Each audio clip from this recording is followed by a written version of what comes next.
summit is completely different, because since Cancun we've actually managed to agree to a global treaty by 2015. That's a million miles away from where we were when we convened in Cancun. What's that? 3 years ago. 2 years ago, in the aftermath of Copenhagen, which was a sort of car crash in terms of the outcome for climate politics. The fact now that we have this commitment to commit by 2015 is incredibly significant, but it's only a commitment to commit.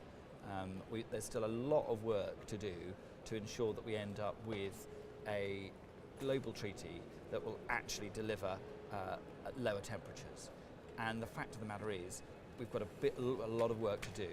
We need to leave Doha, not just with a sense of momentum, but actually with a very credible work plan that will mean that we can actually achieve those milestones to 2015. Because what we can't do, what happened at Copenhagen, was leave it all to the last minute, cross our fingers and hope that political leaders can just arrive in the last couple of days and sew up a comprehensive global treaty. The agenda is far too complex, there are far too many work streams, there are many, many different factors.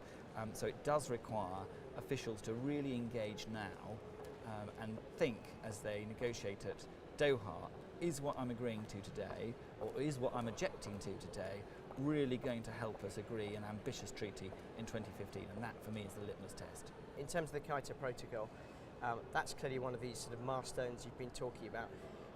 How can the UK, what role is the UK going to play in increasing the ambition of what is at the moment a not very ambitious treaty?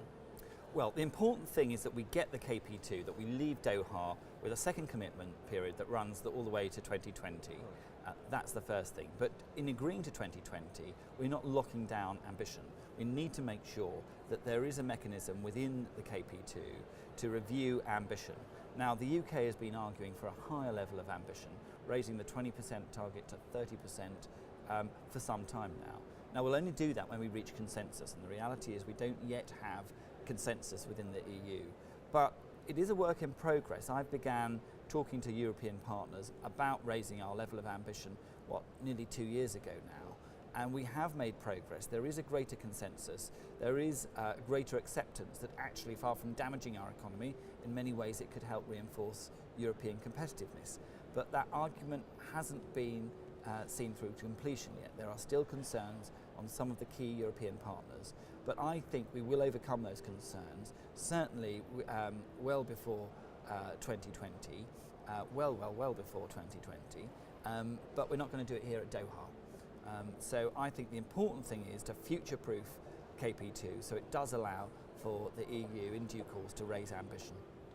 And in terms of some of those partners you talked about, AOSIS, Alliance of Small Island States, were one of those key coalition partners that you worked with in Durban. From your talks with them yesterday and today, do you feel they are happier with the package that is on offer? Because there have been a number of press releases they've been releasing saying simply not good enough.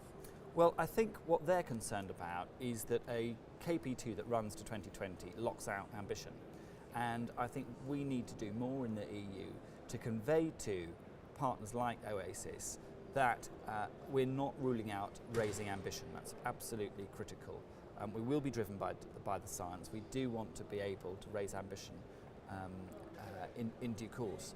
But we also need to work together more constructively. The reason that we got such a good outcome at Durban was because groups like AOSIS, like the least developed countries, the Africa group, and the EU really worked together constructively, built a new consensus.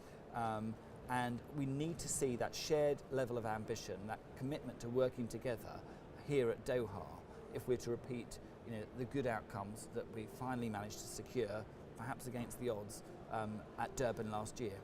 Okay, a couple more questions. One is on the loss and damage discussions. You talked about it briefly in the press conference. Do you think there is any political will at all amongst developed countries to entertain a loss and damage mechanism which would ensure poorer countries were compensated for climate disasters? I think one has to look at this in the overall context of carbon pollution and an evolving economy. As I said in the press conference earlier, this is a moving target. we're very soon past the point at which all of the cumulative emissions from developed countries since the Industrial Revolution will be surpassed by the massive increase in output from developing countries. So it's really very difficult and potentially dangerous to get into exact attribution of blame and apportioning responsibility for damage. I think what is better is to say we in Europe, certainly in the UK, we recognise that developed countries, developed economies have an historic responsibility. We started this whole ball game that has ended in man-made global warming. But I think trying to parcel it up like that is not necessarily very helpful. But that's not to say that we don't have clear responsibilities.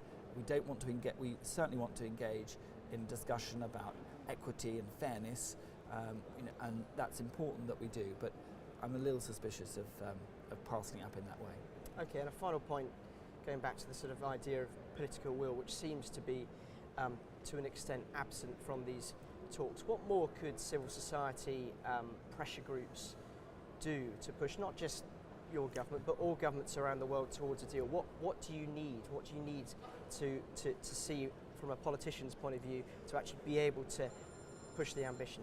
Well, firstly, stay engaged. The fact of the matter is there are fewer NGOs here, there are fewer activists here at the COP than have been the case in previous years. Now, in itself, that's not a problem, but if that is symptomatic of a broader disengagement, that is worrying. And I think, for those NGOs who are looking to allocate their resources into other environmental campaigns, to divert their funding streams into other issues, I would just say, think again. The climate science is telling us the problem is more urgent and pressing than ever. We need to maintain the momentum. Governments of all colours and shades need to be reminded that this is an urgent issue right the way around the world, and the NGOs play a critical role in keeping governments honest on this agenda. Are you confident that governments do listen to NGOs? Absolutely. I know that they do. Particularly when they're able to mobilise the electorate at such a scale as we've seen in the past. But the NGOs mustn't drift away from this issue just because other parties are drifting away. We need them to stay here.